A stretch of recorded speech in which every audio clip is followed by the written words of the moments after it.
Ya, muchas gracias. Gracias por la invitación. Yo no puedo empezar sin destacar la evaluación que tenían los medios de comunicación. Esa buena evaluación y particularmente el hecho que la tercera aparecía por encima de otro diario que no voy a mencionar. Así que estamos muy contentos. Tenemos un montón de preguntas, pero la idea también es abordar lo que es esta medición nueva sobre la evaluación social y conversar un poco sobre cómo aporta esta información o cómo influye finalmente en la toma de decisiones, particularmente a nivel directivo. Así que yo quiero, antes de ir directamente a las preguntas, que hay cualquier cantidad, quiero dejar la palabra a Alejandro para que precisamente nos dé su visión a partir de esta información que entrega William y cómo esta mirada, digamos, aporta, influye o cuánto debe ser considerada desde el punto de vista de la mirada directiva. Muy bien, muchas gracias. Gracias, Guillermo. Felicitaciones a William, a Marta por este informe, a Sofofa por patrocinarlo, porque lo que hace este informe es elimina una de las excusas que suelen considerarse para no abordar derechamente este tema en el ámbito de los directorios. Y esa excusa suele ser que estamos frente a un tema opinable, subjetivo, con ausencia de métrica y por tanto que no se puede gestionar, y al no poderse gestionar no es materia propia de un directorio. Lo que hace este informe con su metodología es ofrecer una métrica, a mi juicio robusta, puede ser perfeccionada, es cierto. Hay encuestas telefónicas, hoy día podríamos transitar eventualmente a encuestas más presenciales, pero ciertamente te ofrece un indicador susceptible de ser gestionado por parte de las empresas. Aquí hay una mala noticia general, pero matizada. La mala noticia general es, creo yo, a nivel social, es que el poder empresarial y el poder, o las empresas asociadas al poder y las instituciones públicas también, que ejercen cierto poder, están bajo sospecha y que hay una disposición escéptica de la sociedad en general respecto de ella. Pero cuando uno hace un doble clic y analiza concretamente el aporte individual de las compañías, ve demasiadas diferencias. Y por tanto, esas diferencias ya no revelan una opinión global, sino revelan una capacidad de la sociedad de distinguir. Y por tanto, un premio a la capacidad de distinguirse. Y en consecuencia, un incentivo poderoso a la gestión del riesgo reputacional y social. Es decir, aquí hay una métrica, aquí hay un premio si gestionamos bien. Aquí tenemos indicadores que pueden llevar eventualmente a asociar incluso las dietas de los directores en términos variables o los bonos de los ejecutivos en términos variables al modo como evoluciona positivamente cada uno de estos indicadores. Y esto solo es posible cuando hay métrica y cuando es posible ver su evolución en el tiempo. En consecuencia y en resumen, para ir a las preguntas, que es lo que probablemente más importa, no obstante que yo había preparado algunos comentarios más generales a la presentación, lo bueno, me parece, es que tenemos un diagnóstico difícil. Estamos en una sociedad, entre comillas, bajo sospecha, en donde lo único que puede resolver bien este desafío es la respuesta categórica, contundente y robusta. Que el tema de la licencia social de operación no puede estar en la periferia de la discusión de los directorios, tiene que pasar a ser una cuestión absolutamente central. Que esa centralidad hoy día admite gestión, que esa gestión tiene un premio posible, porque la distinción de las comunidades refleja que hay premios y castigos también, y que por tanto hoy día, si bien tenemos una enfermedad, la enfermedad de la sospecha, la enfermedad del escepticismo frente al otro, tan propio de nuestra sociedad, tenemos una posibilidad de gestionar e instrumentos que metodológicamente nos permiten hacerlo. Ahora, uno ve en los directorios una evolución insuficiente todavía. En general, los directorios dedican mucho tiempo a la mirada retrospectiva de la marcha de la empresa del último mes y poco tiempo a la mirada prospectiva respecto de cómo incidimos positivamente en el futuro. Esa incidencia sobre el futuro tiene que ver crecientemente con cuestiones de este tipo.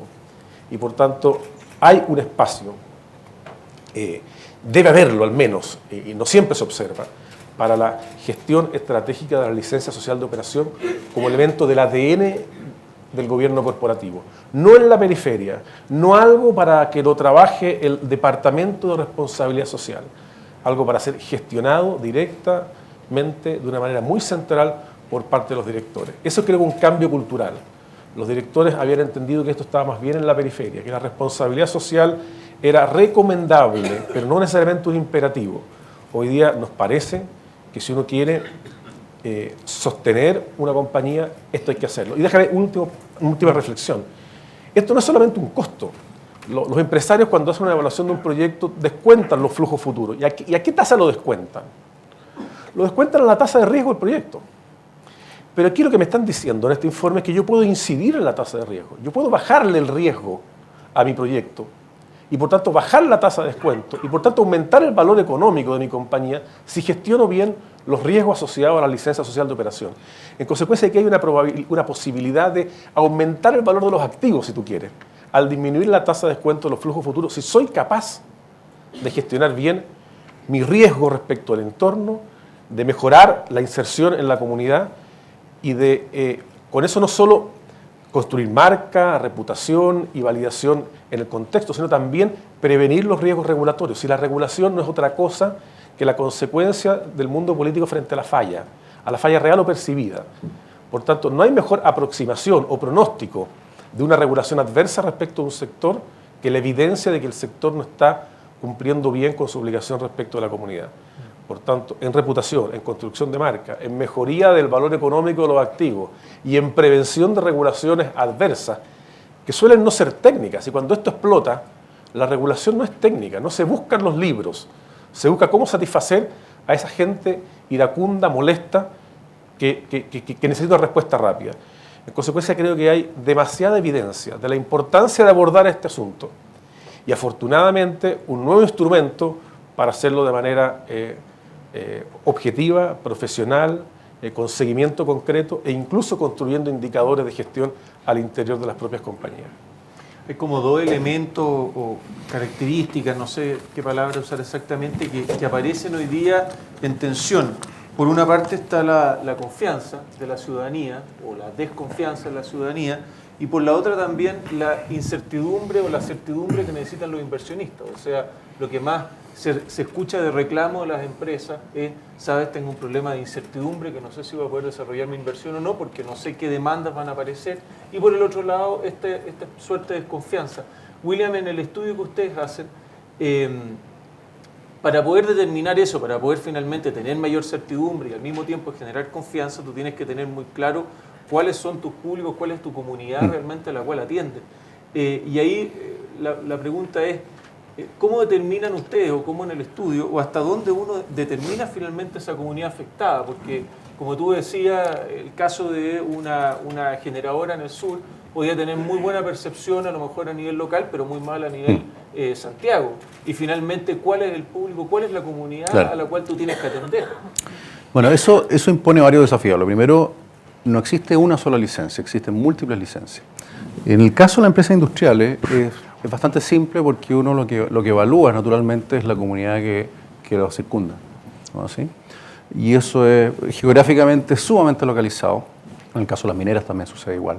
Tú puedes evaluar cuál es el valor social neto de aquellas comunidades donde están más afectadas y que eventualmente son aquellas más susceptibles a construir riesgos o a generar riesgos para la compañía. En el caso de las empresas que son de orden disperso, de que pensemos los bancos, los servicios, la AFP, eso se aplica sobre la ciudadanía en las ciudades que ellos atienden. En este estudio lo que hicimos fue Santiago, salvo, por ejemplo, universidades, que fue naturalmente en las ciudades donde ellos están presentes. Y ahora, ese tema confianza finalmente también tiene que ver mucho con información, con la información que la empresa entrega a la comunidad. Y aquí la pregunta a ti, Alejandro, con todo tú lo que has conocido, digamos, en el Consejo de la Transparencia, ¿hace falta más información de las empresas? ¿O uno podría pensar que la información que entregan las sociedades anónimas ya es suficiente o esa demanda de información que por lo demás es mucho mayor muchas veces que empresas del mismo Estado? ¿Es suficiente? ¿Es necesaria más información? ¿Es la transparencia o la entrega de mayor información una garantía también o un aporte en esta materia? Yo creo que el tema de la información abre un horizonte amplísimo de reflexiones.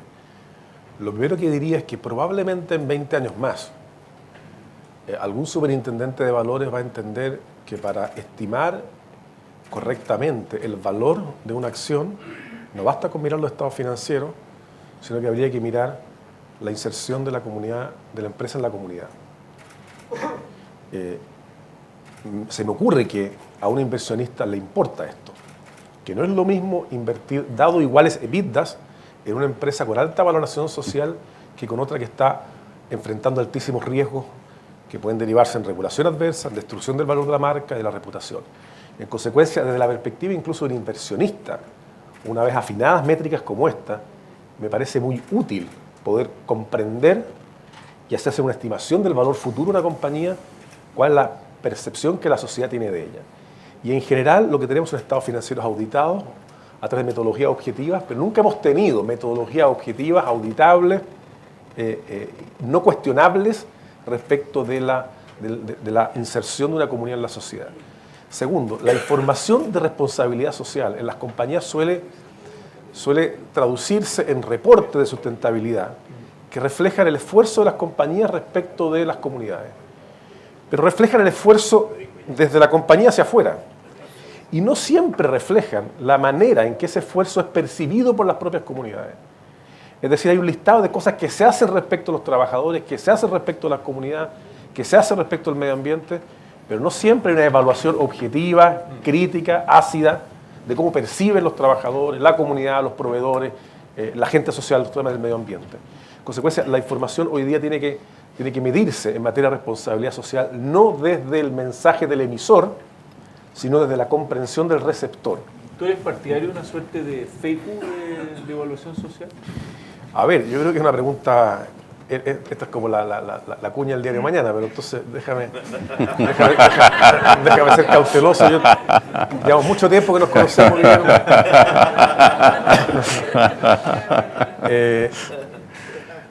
A ver, es evidente que hay una demanda para esto. Y yo lo veo en la tasa de descuento, los activos, lo veo en los riesgos políticos, regulatorios asociados a la mala gestión, y en la medida en que tengamos capacidad de medir esto de una manera que no sea manipulable, de una manera que sea objetiva, de una manera que sea información pura, yo creo que debiéramos llegar a eso. No sé si vamos a llegar a eso por exigencias de la autoridad o por exigencias de la comunidad inversionista, pero tiendo a pensar que en el nuevo mundo que vivimos, el pronóstico de los flujos futuros tiene menos que ver con el EBITDA actual, que con la estructura de activos y pasivos de las compañías actuales, que con la capacidad de proyectar el modo en que se insertan las comunidades. Porque eso permite, entre otras cosas, asignarle valor a la marca, que suele ser un activo de altísima importancia y no siempre tangible. Ya. Como suele ser Alejandro, el título no va a ser fácil.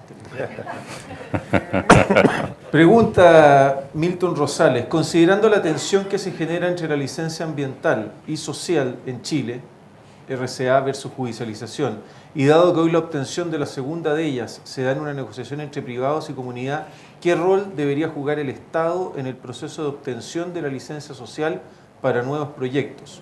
¿Facilitador, regulador o espectador? ¿Quién quiere responder primero?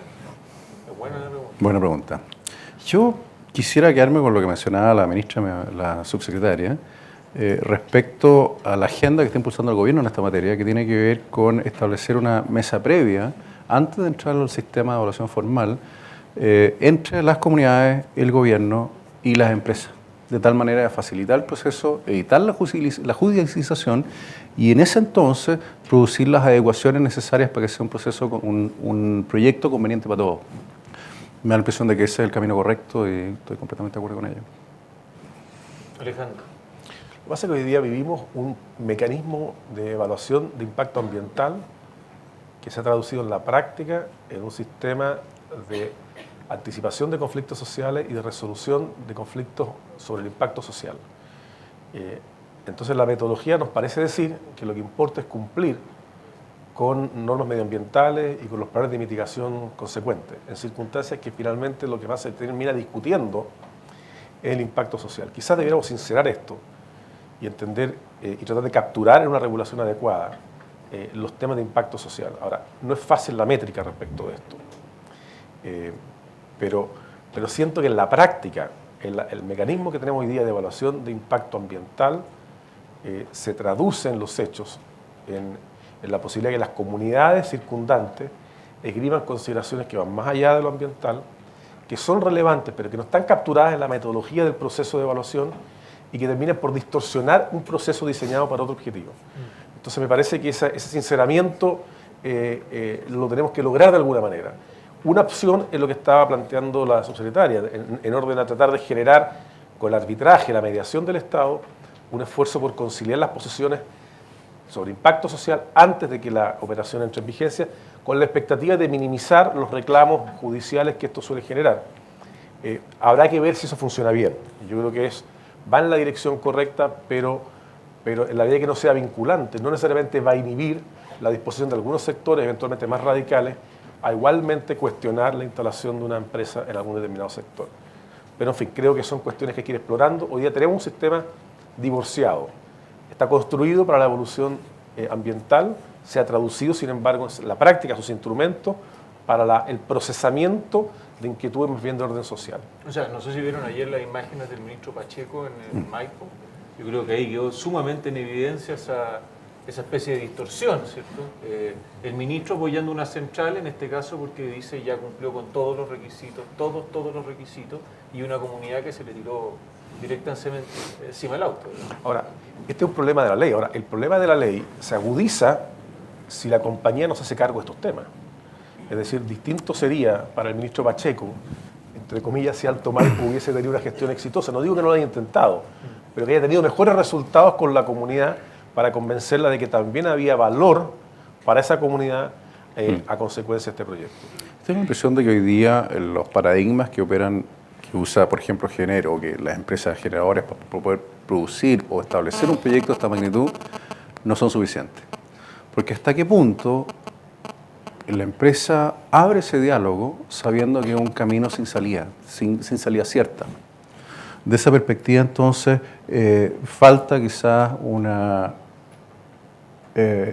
suerte de ánimo, de valentía, de confianza en que los procesos, cuando son basados en el diálogo, en la transparencia, en el bienestar común, desembocan de buena manera. No hay garantías en el proceso, pero sí apuntan en la dirección correcta. Oye, William, hay varias preguntas que dicen relación con si el estudio se va a subir, si se puede obtener de alguna manera o se vende por separado. Todas las anteriores. No, vamos a publicar en nuestra página web una versión descargable general, básicamente la información que mostramos hoy día, y también, evidentemente, por el caso de mayor análisis, mayor de profundidad de contenido, ¿Y la lo página vamos a web hacer. es?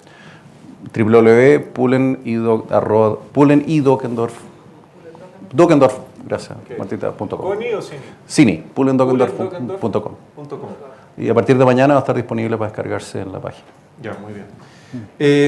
Pregunta Pablo Gasolo, a los autores del estudio, ¿hay alguna correlación entre el valor obtenido por la marca comercial y el valor obtenido por la planta industrial en aquellos casos en que midieron ambas entidades? En otras palabras, ¿la marca comercial puede influir sobre la evaluación de la planta? Sí, en la medida que es buena y en la medida que la planta no se cae.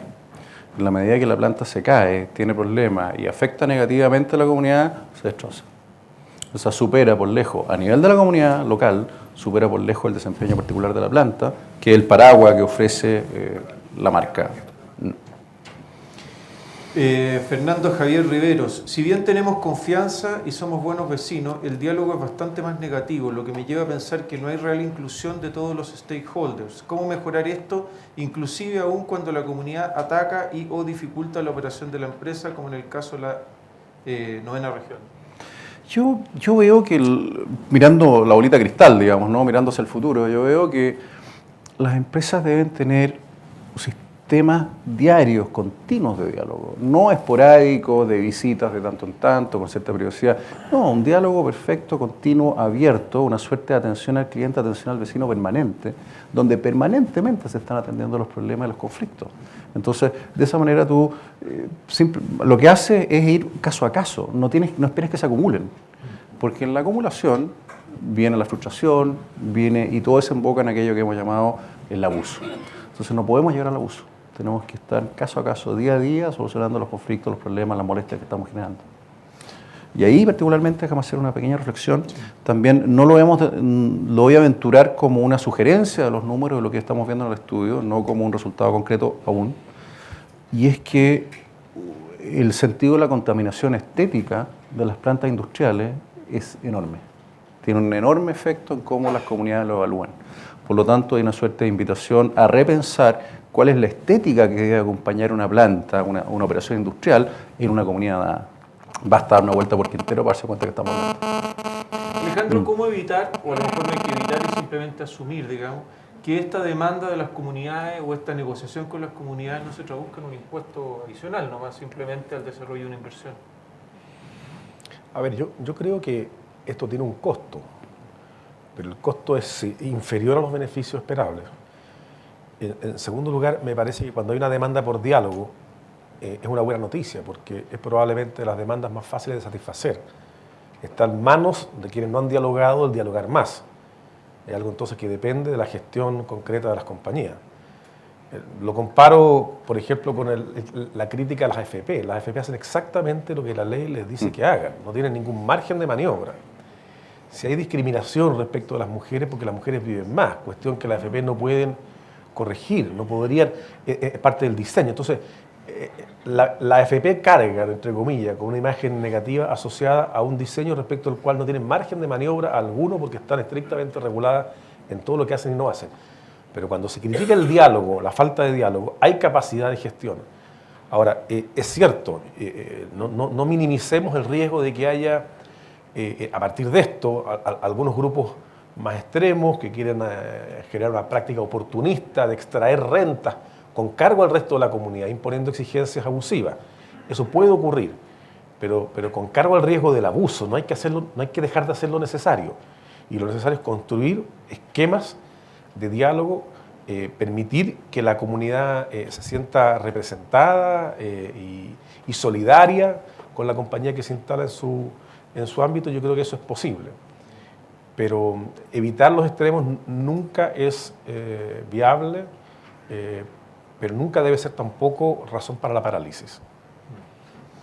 William, pide Marcela Lorca, ¿podría referirse al indicador trabajo en la construcción en el caso del índice? Sí, trabajo es uno de los indicadores que más nos ha desafiado en el sentido de entender por qué tiene una evaluación negativa. Y voy a recurrir a una solución un tanto estructural. Nos da la impresión de que hace sentido que Chile hoy día, con el nivel de empleo que tenemos, de alguna forma está razonablemente resuelto la necesidad de trabajo de las personas. Siempre hay aspiraciones mayores que cumplir, pero en cuanto a la disposición a trabajar, aquellos que están trabajando, que quieren trabajar y ya lo están haciendo, naturalmente quieren avanzar. ¿Podría mejorar el indicador? Por supuesto que sí. O sea, las condiciones laborales siempre son una materia pendiente. Vemos que aquí nuevamente un caso donde la regulación o las empresas aplican regulaciones o normas de cumplimiento legal sobre un ámbito que tiene mucho más de cumplimiento de buenas prácticas que de cumplimiento legal, y ahí hay fricciones permanentes. Incluso algunos de los mejores casos que vimos en los resultados de valor social neto tienen conflictos importantes, han mostrado algunos conflictos importantes en cuanto a la disposición a trabajar de sus empleados hoy día. Nuevamente invito a exceder el criterio normativo, sino el criterio de las buenas prácticas respecto a cómo entender la relación laboral. Felipe Sims, no sé si lo estoy pronunciando bien. Más que hablar del riesgo social que enfrentan las empresas, ¿no debiésemos hablar de cuáles las responsabilidades que tienen las empresas privadas en generar valor público? Sí, es la otra cara del análisis. Yo creo que detrás de todo esto que hay en torno a la responsabilidad social empresarial, el valor compartido, licencia social para operar, está la expectativa y a mi juicio la necesidad de conciliar finalmente la búsqueda de la utilidad de parte de una compañía con el bienestar social. Esto históricamente fue considerado como antagónico, al punto que el marxismo se construye sobre la tesis de que esto era tan incompatible que había que eliminar la propiedad privada en la perspectiva de obtener, comillas, bienestar social. Lo que hay detrás de todo esto es el esfuerzo por conciliar de verdad, de manera categórica, robusta, creíble, bien común con bien individual. Eso creo yo que puede y debe hacerse. Hay demostraciones de que así es, pero el sustrato de sospecha social que tenemos respecto del poder de las empresas hace que para buena parte de nuestra población todavía esto sea algo por probarse, algo respecto a lo cual no hay una creencia espontánea. Ahora, todo lo que es licencia social para operar es la búsqueda de esta convergencia, pero la historia del siglo XIX y del siglo XX es más bien la manifestación de que esta convergencia no era vista como teóricamente posible. Fíjate que la subsecretaria antes de irse dejó un comentario que en realidad es para ustedes como realizadores del estudio. Sería interesante que el estudio tal vez en una segunda fase mostrara qué están haciendo bien las empresas que tienen mejor evaluación social neta para usarlas de modelo o caso de estudio. Pero quizás ustedes saben más o menos, o es porque quizás han estado trabajando con alguna o tienen una idea de qué es lo que están haciendo bien o al menos qué es lo que la comunidad evalúa bien de lo que están haciendo. Yo veo es fácil identificar una suerte de correlación entre el estilo de las personas que dirigen las empresas con la relación que ellos generan con sus comunidades. Yo me centraría, para resolver esa pregunta de manera un poquito simplística, pero no muy errada, el estilo de las personas que manejan las compañías, que las dirigen, que las operan, se refleja perfectamente en la forma como se relacionan también con las comunidades. Eso tiene muchos desafíos que plantear, pero a la vez muchas oportunidades que sembrar. La pregunta es interesante porque de hecho yo podría hablarte por el tema de los medios de comunicación. ¿Qué hacen los medios de comunicación? Su pega nomás, no hacen ninguna otra cosa. No hay una actividad de social que tú dijeras, no, mires que... Yo creo que eso tiene que ver con un cierto nivel de entendimiento formal del rol.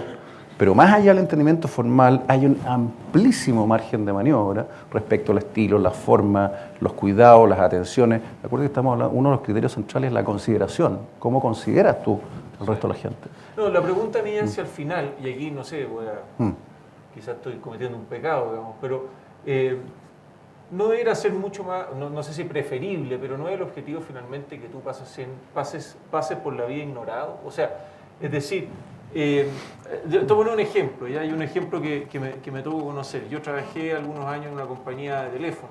Entonces, siempre la preocupación era, oye, pero ¿cómo nos estarán viendo? ¿Y cómo nos estarán viendo? ¿Y cómo nos estarán viendo? Digamos. Y yo tendría a pensar, digamos, y en esto puedo haber sido... Tampoco me fue muy bien esa pega, así que a lo mejor fue un fracaso, digamos, pero yo tendría a pensar que la gente en realidad lo que quería era levantar el teléfono y que funcionara. No quería tener ni afecto por la compañía ni rechazo por la compañía. Es decir, lo que le interesaba era que funcionara, digamos. ¿Ah? Pero nosotros estábamos todo el día dándole vuelta al tema del afecto y el afecto y el afecto. Y en realidad yo tendría a pensar, y insisto, podía estar equivocado, que no era una cuestión de afecto, era una cuestión de que funcionara. Cuando a la gente se le aparecía a la compañía, era cuando la cosa no funcionaba o cuando le cobraban mal el servicio o una serie de cosas. Pero no es que la gente en realidad se levante con ganas de querer a ninguna empresa.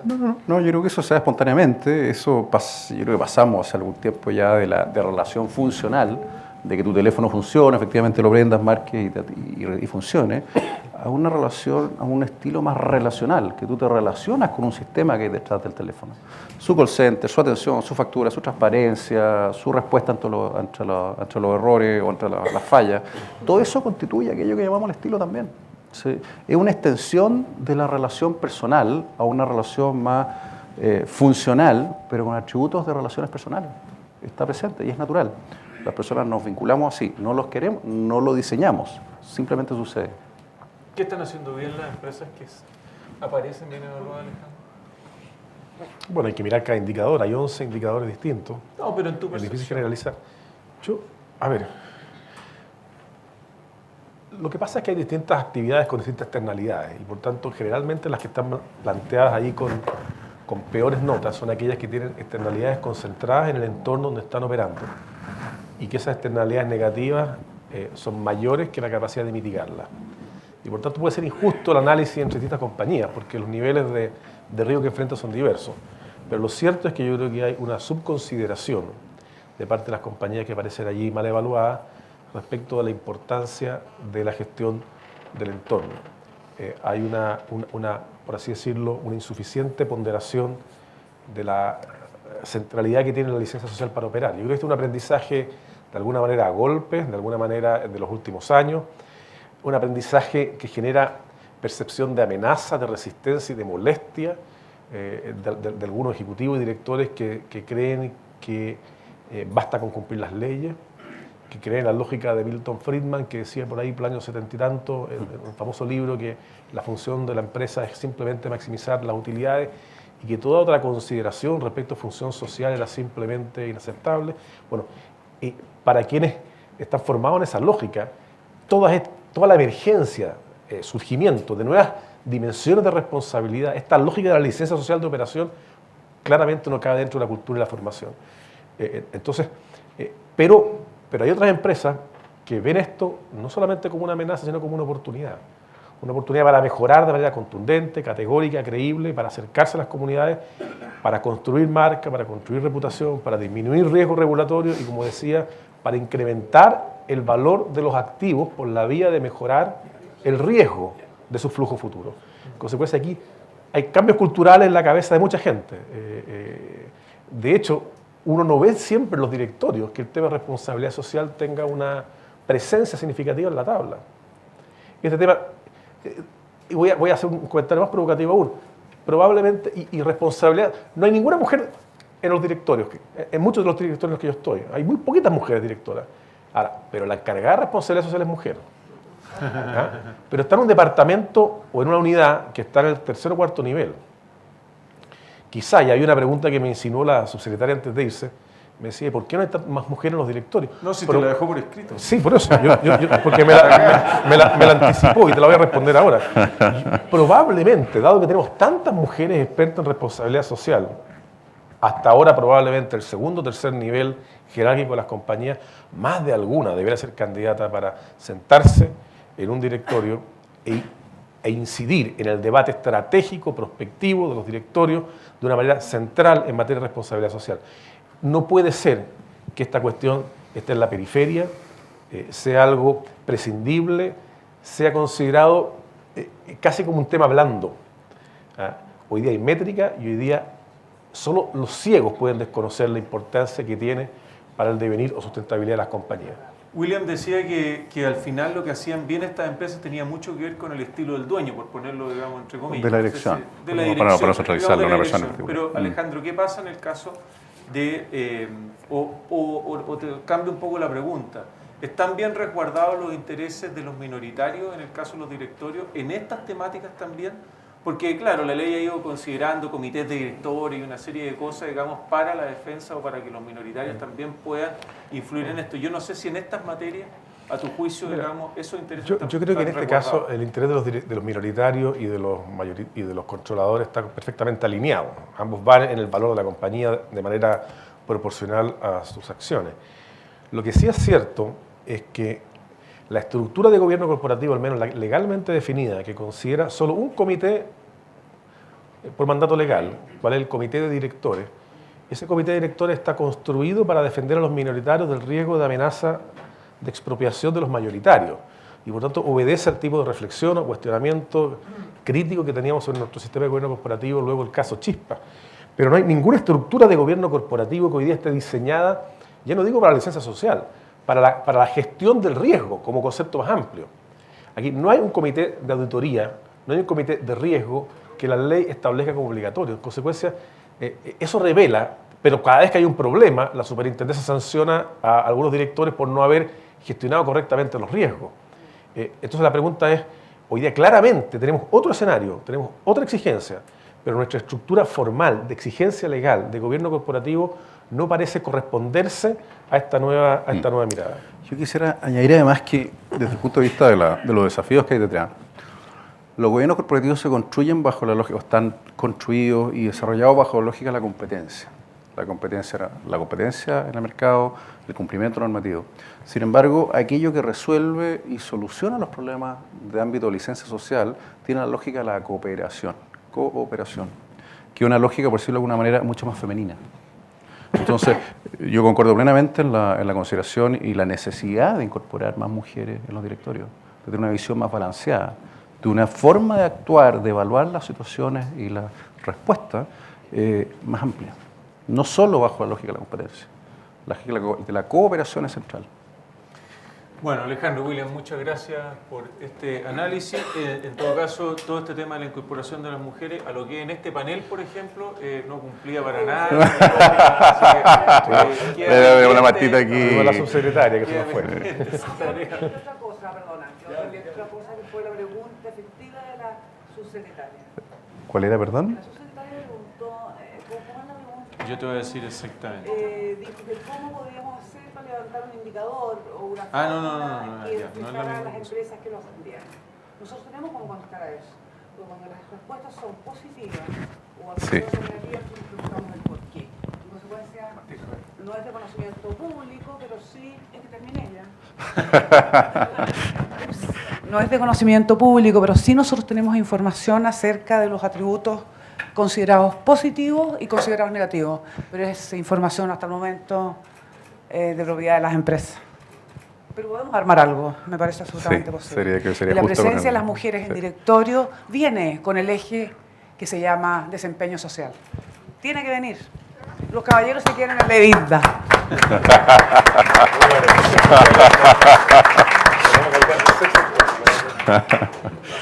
Bueno, muchas gracias.